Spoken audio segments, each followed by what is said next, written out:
You're the clicker. Well, good morning and welcome back to Tequila Talks and Vodka Visits. We haven't even hit the tequila yet. I know, I'm not talking very well today. Oh, it's going to be a quiet podcast.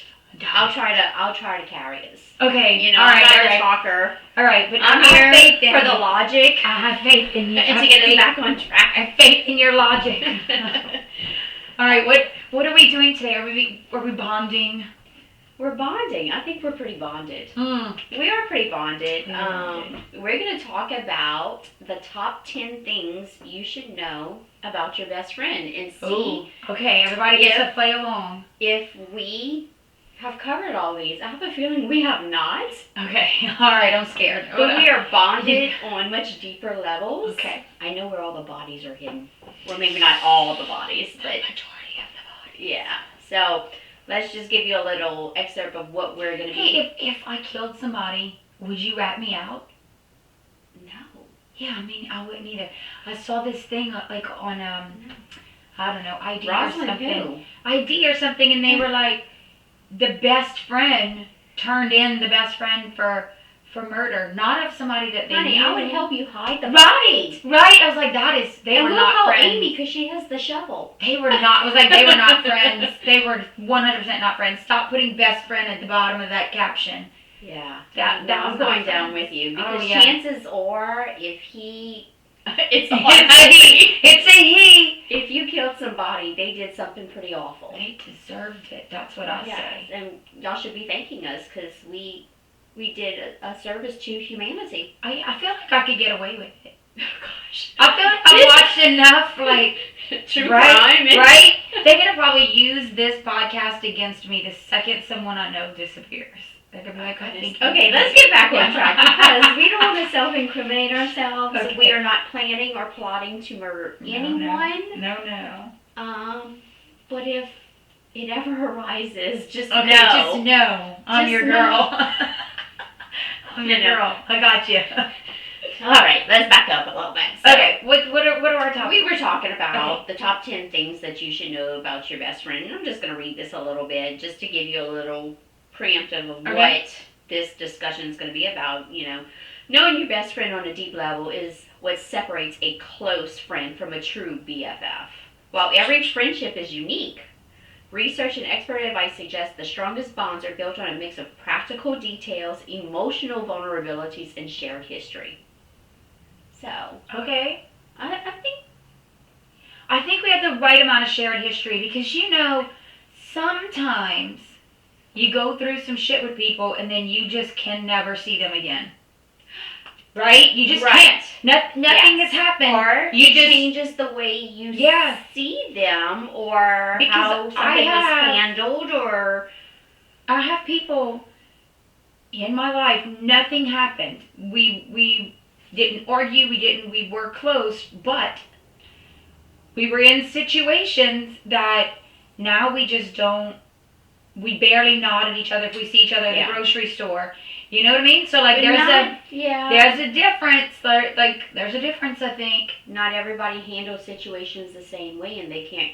I'm a compartmentalizing person. I can kind of tuck that away into a box and lock it up and throw it away. But I also think it depends on how each person handles the situation and how they get through it. Maybe they threw you under the bus and turned you into the cops. Yeah. They ratted you out, Ratted me out, not my best friend. So, So, are we ready? I'm ready.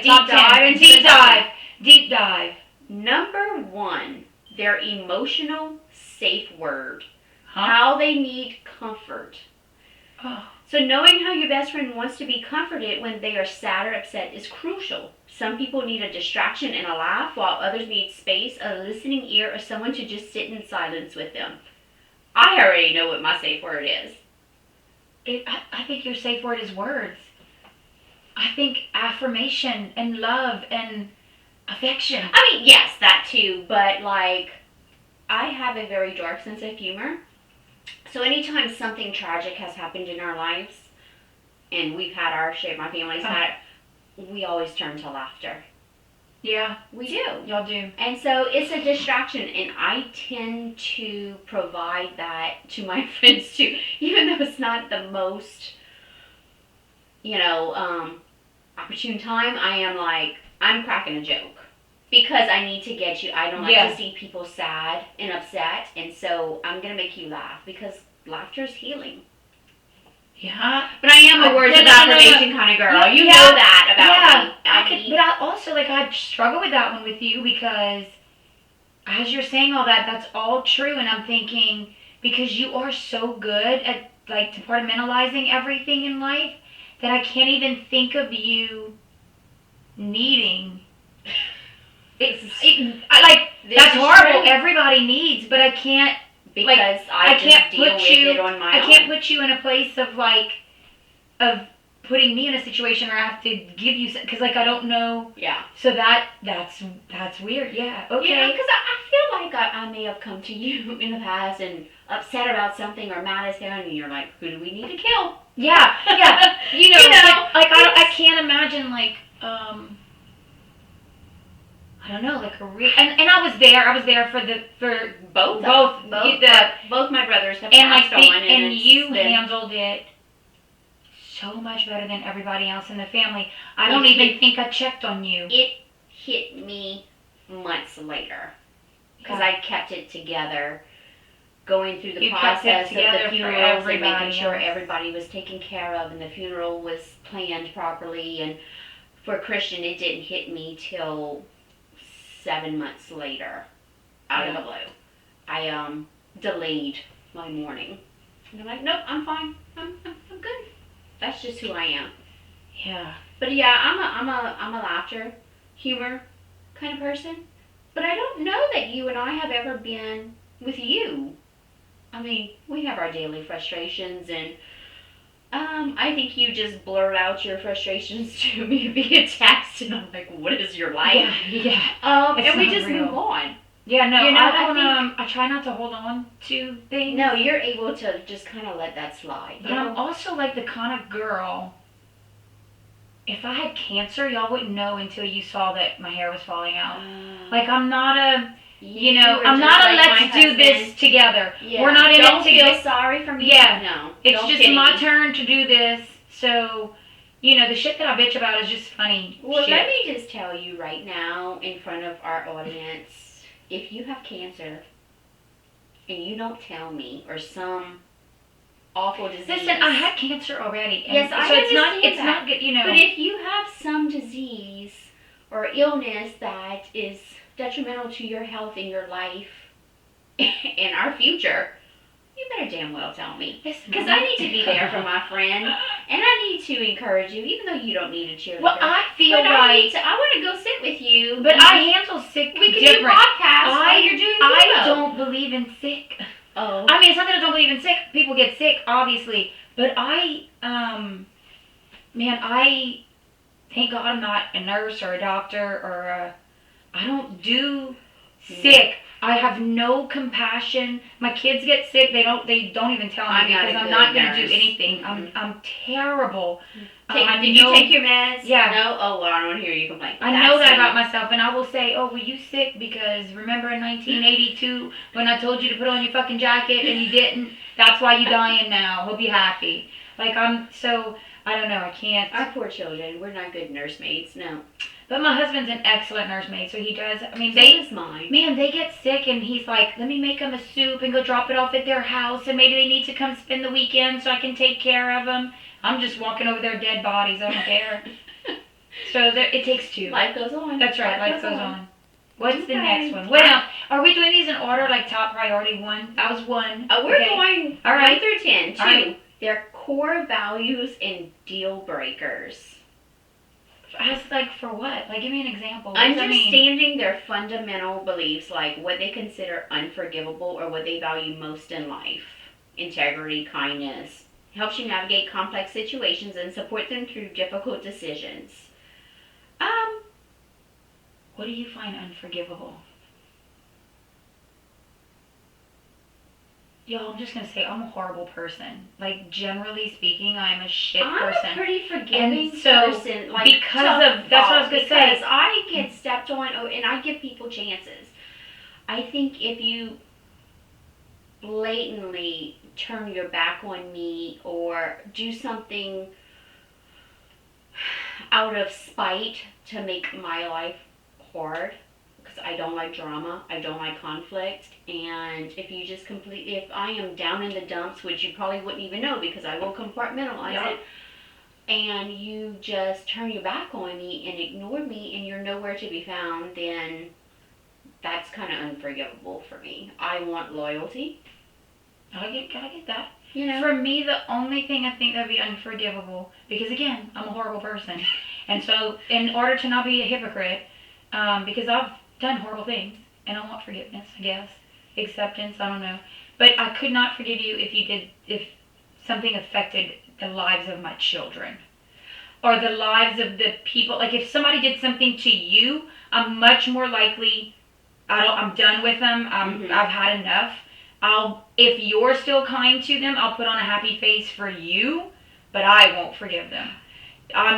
That's my cross. Okay. I cannot have like people around me hurting other people around me. I definitely understand that.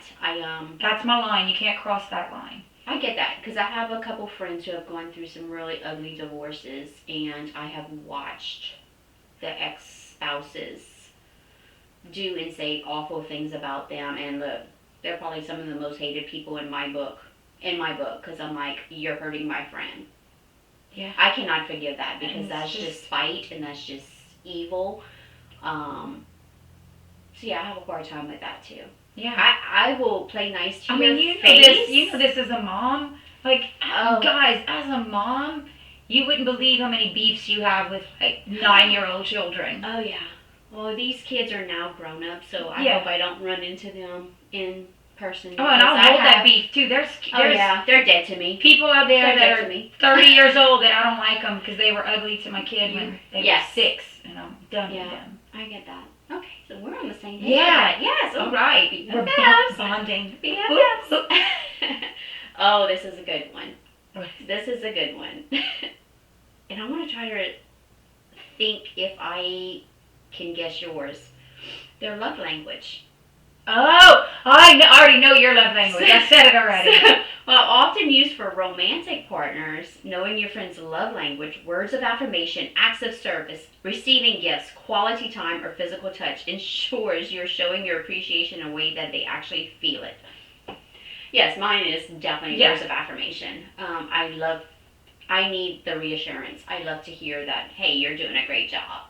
You know? Yeah, and it's not just about physical appearance. It's just my ability. Right. You know, I don't know why I'm a third child. I'm a middle child syndrome. I think that's where that comes from. I'm a people pleaser. Yeah. So I think that's why I pinpoint on that. I think yours is quality time.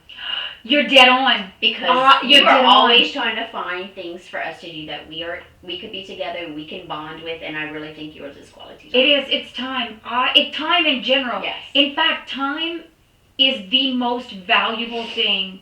We're running out of it. Yeah, to me in the world. Yes. So, in my opinion, if I give you my time, whether that's 3 minutes on the phone or, a vacation, if I give you my time, that is me giving you love. And saying back, like, if you give me time, if you show up for me, if you're there, if you're doing, oh my God, that's... And as crazy as both of our lives are right now in our schedules, it's so hard to find that time. But we also have that issue with our husbands, is trying to balance it where we have time for work, our children, and our friends, and to have that quality time with our husbands, you know?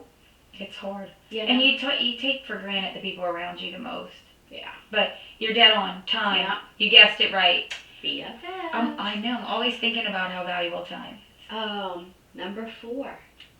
Biggest fears and insecurities. Oof. A true best friend is someone you can be vulnerable with, knowing what keeps them up at night. Spiders! Fake spiders! up at night or what they are most insecure about allows you to be their biggest advocate in safe space when they feel exposed. So yes, we just had a discussion before we started the podcast. I had a dream. I was sleeping and I woke up slightly and could have sworn I saw a spider on my wall, and then I didn't sleep for the rest of the night. And it's probably living, having babies in my walls. And that's all the imaginary spider nest in the walls. Yes. I'm going to spray when I get home just to make sure. I don't know about any insecurities for you because I don't think you've ever I was sitting here thinking, I'm let sure anything I show. have You're a pretty them. confident Like, person. You but know I don't- my insecurities but because I don't voiced care. them. I don't care enough. Right. Does that make sense? Yeah. I mean, listen, I don't want to be a biscuit away from 300 pounds. Yeah. For sure. In fact, I got some bones to pick with my friends because the way that these women let me walk out the door for years, I got one of those digital frames that the kids gave me, and so I was loading pictures. Jesus Christ. There were pictures in there when we went grape stomping. I have a bone to pick with Tabitha and Stacy especially. Because you could not tell where my neck started and my head. I was so fat that my neck and She my was not so fat. She and was my fluffy. head. She was fluffy. Oh, fluff. I'm fluffy right now. I was a fucking roly-poly is what I was. I was a Pillsbury Dough girl. It was horrible. The fact that y'all let me walk around like that. You were enjoying your double doozies. I mean, I was not about to lose a hand over the double doozies. Yeah. I mean, and I still don't even think that was a big insecurity. That sounds so superficial because, I don't want to be like that person, but I don't know. I don't. What's your biggest fear? Something happening? Fire. My biggest fear is my house burning down with us in it. Not the stuff. Not getting. Yeah. Look, I don't know why I don't know anybody that's happened to, but that's just what I have a fear of fire. I have I have a great respect for fire because when I was 10, an aerosol can blew up in my face. We were burning trash in the backyard. I lived in the country. We had a pit. My dad put some trash to burn, and I was poking it with a stick, playing outside in the backyard, and an aerosol can blew up. You should. And all my skin came off. I had a 3rd-degree burn. I lost my lashes, my hair, singed. My face came, it's very painful. They called me Scarface in school for a good month until my face healed. But very, very painful. So I would not advise. Play with fire. Do not play with fire. Yeah, fire. That's my fear, I guess. Yeah. Mine is something happening to my kids. Something happening to my kids. Obviously. I feel like I can't. Well, I can't control fire either, but Yeah. But yeah, it's a fear. I get it. Yeah. It's very destructive. I have an unreasonable calm about my kids. I've never. I'm not like, oh my God, I'm so stressed that they're late or they're not here or they're. I have an unreasonable calm. Not me. And I don't know if that's because I survived. I don't know. Or because I can't do anything about it. I'm also a very I'll worry about that tomorrow. Yeah. I'm very I'll give it till Wednesday. Yeah. And then I'll see if I'm worried. It's not being able to control Kyle worries enough for both of us. Yeah. He paces and paces and paces. I'm always checking up on them just to make sure. When Keegan's on the road and driving up north, I make sure that she made it to her destination. If I haven't heard from her in a couple days because she's out living life, I just check in, And see. But we worry about things we can't control. Yeah. It doesn't help me sleep at night. No. Neither do the spiders.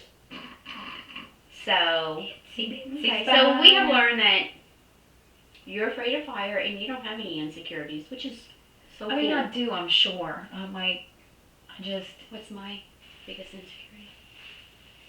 Your biggest insecurity is not being loved or liked, I think. You take a lot of pride in, you're beautiful. You're effortlessly beautiful. You don't even have to try.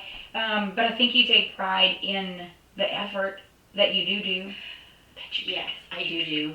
I get a lot of flack from friends and family in the pride that I take just because I want to look nice.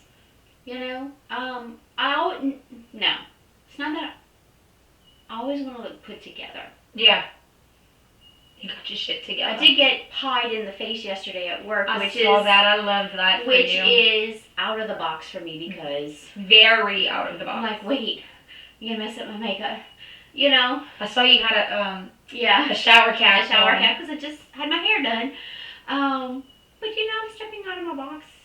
And I was very casual for work in a t-shirt and tennis shoes, and I was so uncomfortable all day. That is just not mine. Yeah, I can't imagine. I was wondering if he changed. I saw the t-shirt and I was like, did she bring that with her? No, I wore it because I knew I was getting pied, but I was so uncomfortable all day. I did not feel like I was at work. I did not feel professional. I am much more comfortable put together.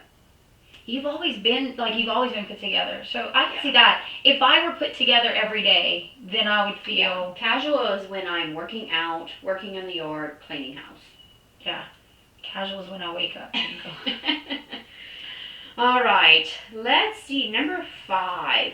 Their perfect day itinerary, which we might have to skip over this, but let's just dig a little, see if we can come up with. Perfect day. Knowing exactly how your friend would spend a day if money and time were no object. From their go-to coffee order to their favorite evening activity gives you a blueprint for how to celebrate them or cheer them up. I have an idea. 1, she doesn't drink coffee. No.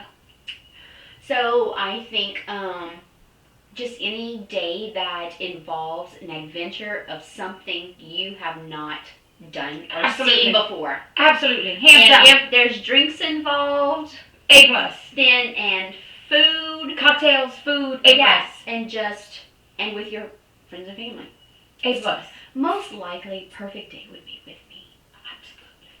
Everything I do, I try to get her to come. I'm like, you sure you can't take a week off of work? I mean, are you sure?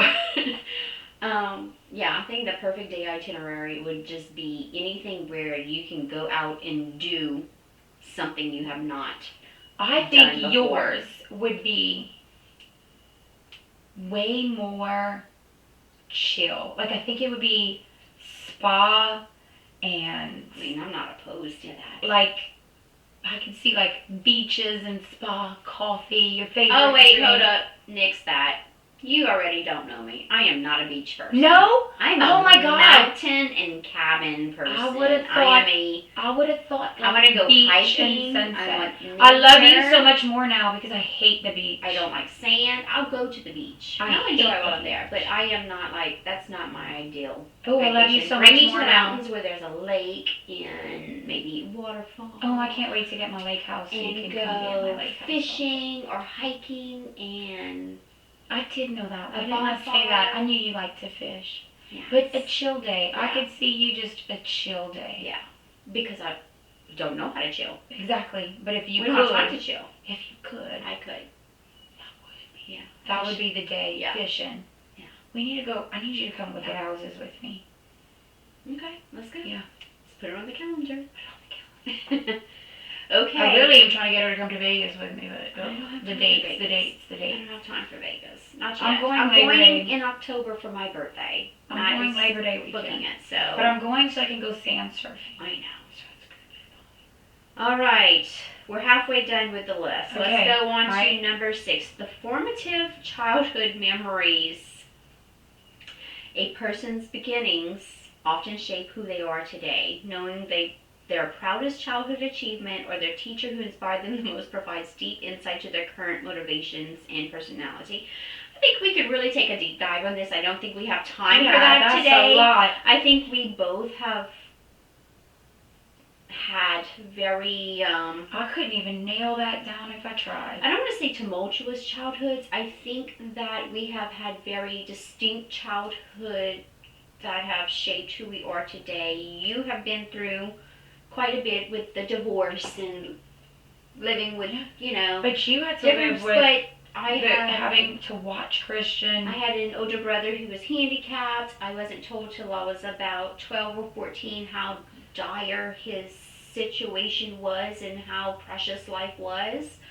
But growing up, having to stay at my grandmother's a lot, which I loved, while my mom was in New Orleans with Christian for extensive But it makes periods you of time. feel, You know, yeah, it makes you feel And like you're also think left that- out. I also think that that's why I focus so much on trying to be the perfect child, to not rock the boat. Yeah, and the people pleaser. The people pleaser, because they it had was so enough to deal difficult with. and Yeah, they had enough worry to deal with Christian, and then Francois played every sport, and then Candy was the baby that came behind me, and you just had to. I had to keep it together and not rock the boat. They didn't have to worry about me, and I think that just kind of shaped who I was for the rest of my life.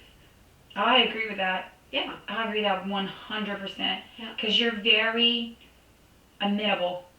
Yeah. Just see, that's why I don't know like sometimes what you want. Yeah. You're just like, I'm here for the ride. Yeah. Let go and let Ross. Yeah. But I think with you, I think that's why you just kind of brush things off, because it was kind of tumultuous and, maybe the instability of it. I mean, from the things that you told me, that you're just like, oh, this is what life is, so just roll with it. Let's go. Roll with it. Exactly. Okay. Exactly. Number 7. Their daily stressors. Jack wrote. Yes. And coping mechanisms. Tequila vodka. Tequila and vodka. That is the name of the podcast, in case you've missed it. Yeah. Coping mechanisms. Daily stressors, coping mechanisms. I mean, we don't really have to read the description on that. What are my daily stressors? Me, probably. Kids. I mean, you're working for, 40 different agents? Not quite, but it feels like it sometimes. Yeah, and that's different personalities you have to deal with. Personalities, time frames, that's urgency. The agents that I am currently working for and with are very respectful of my time, so I'm very appreciative of that. Especially after hours, they'll ask me, "Are you available?" Or they're like, "How are you going to keep managing this? Are you going to be able to sustain this workload?"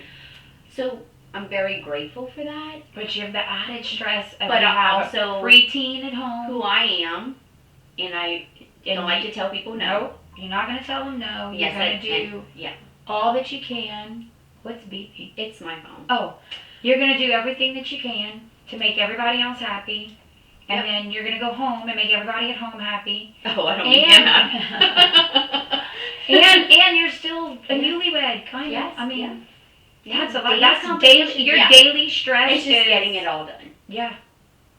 That's what I say. Your daily stress is getting it all done. My coping mechanism. What's my coping mechanism? Coffee.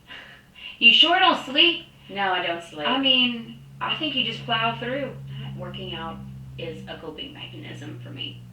Well, you haven't done it in a minute. I know. Like you used to. Yeah, and that's why I'm not coping very well, and I'm not sleeping. So, my go-to is exercise. Yeah. To cope. Roz's I don't know. Daily stressor is Jack. But he's also my daily blessing. Yeah. I would say so. And I think your coping mechanism is just to shoot me a text at 6 a.m. Shopping. Yeah. I need to quit shopping so I can buy a lake house. Yeah, so we have failed on your New Year's resolutions. Failed miserably. You went down in flames. Flames. We'll circle back to that. Okay, let's go on to number 8. Their long-term dreams and goals. Beyond their current job, what do they actually want their life to look like in 10 years? Oh. Knowing their bucket list and their definition of success allows you to push them towards their dreams and celebrate their wins. Your long-term dreams, next 10 years. I think you just want to have multiple successful businesses where you and I are able to control our lives a little bit more. 100%. And that's a hard balance, because with that being said, if we are running successful businesses, our lives are not our own, because we have more pressure and more stress. What I really want is get the businesses going and be able to hire staff to... I really want you to leave Keller Williams and just come run all of my make-believe world. So it could be at your beck and call. Well, no, Keegan's at my beck and call. Yes. But she can't run everything. Yes. She's at my beck and call, but is not very efficient at making Yeah. anything happen, and my ADD is not efficient at Yeah. making anything happen. No, I got somebody on beck and call. It Yeah. would just be better if you came and Organized. then we the could. organization and the management. Then and the business would probably grow faster than 10 years. We'd probably be in 5 years where we want to be in 10 years. Yeah. That's what I think. Yeah. I think you would have.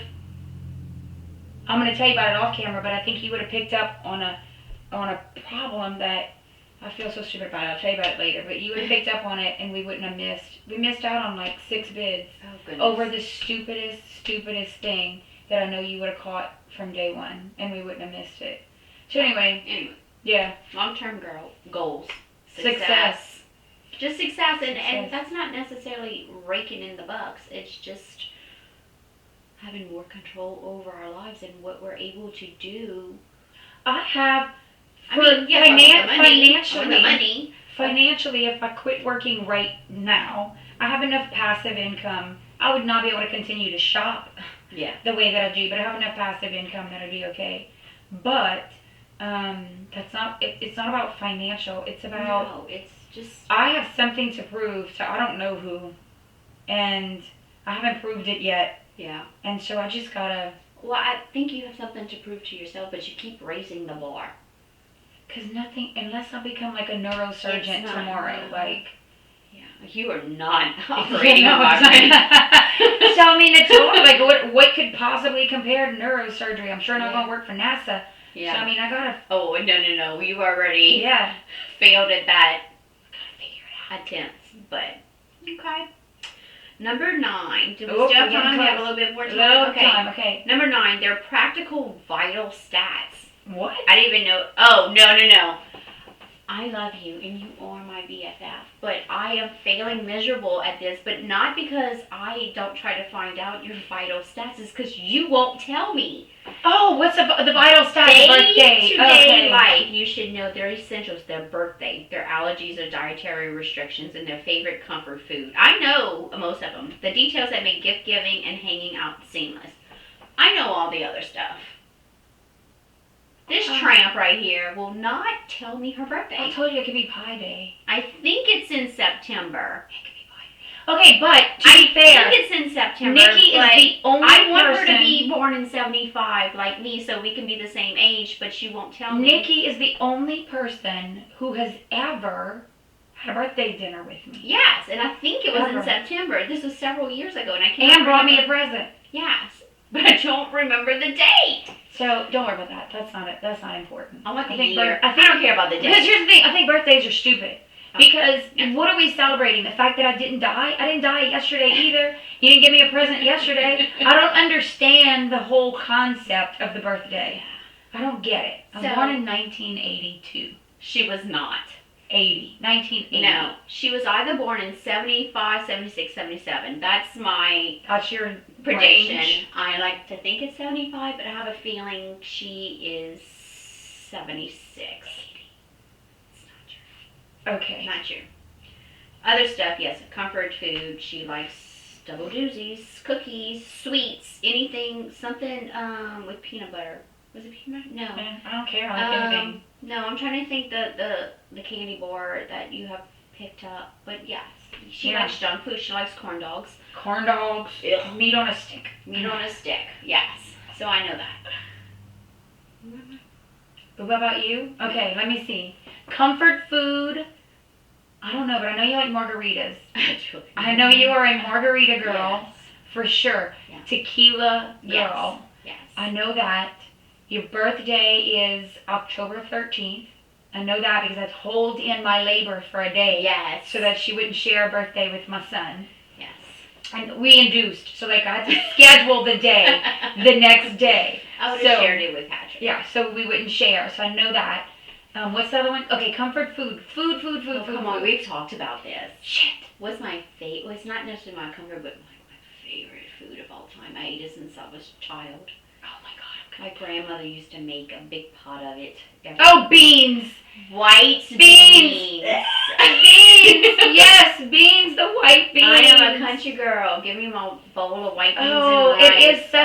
it is such a comfort food. I feel like I could just picture you with the white beans and like cornbread or No corn, some white beans kush and kush or some shit. I don't know. Yeah, okay. We're going over time, but let's go ahead and knock Do out number 10. one. Number 10. 10. Their There. unspoken code. This includes the weird stuff, their secret talents, their Roman Empire, the thing they can't stop thinking about, and about the private jokes that only the two of you understand is the shared language that defines your unique kinship. I almost think, because this is unspoken, I don't think we should talk about that on this podcast. I agree. I think it's unspoken. It's between her and I. But now you guys can go take the challenge with your best friend and see if you can get all 10. And then if you don't get them all, it gives you a chance to get closer. I feel so bonded now. I feel very bonded. Did we learn anything new today about Yes, best friends? so much. Yeah. So much. So. I'm going to make a big pot of white beans. Just for me. Yummy. All right, and we are clocking out till next Tuesday. See y'all then. Nope, I'm going to let her do the clicking. That's her job.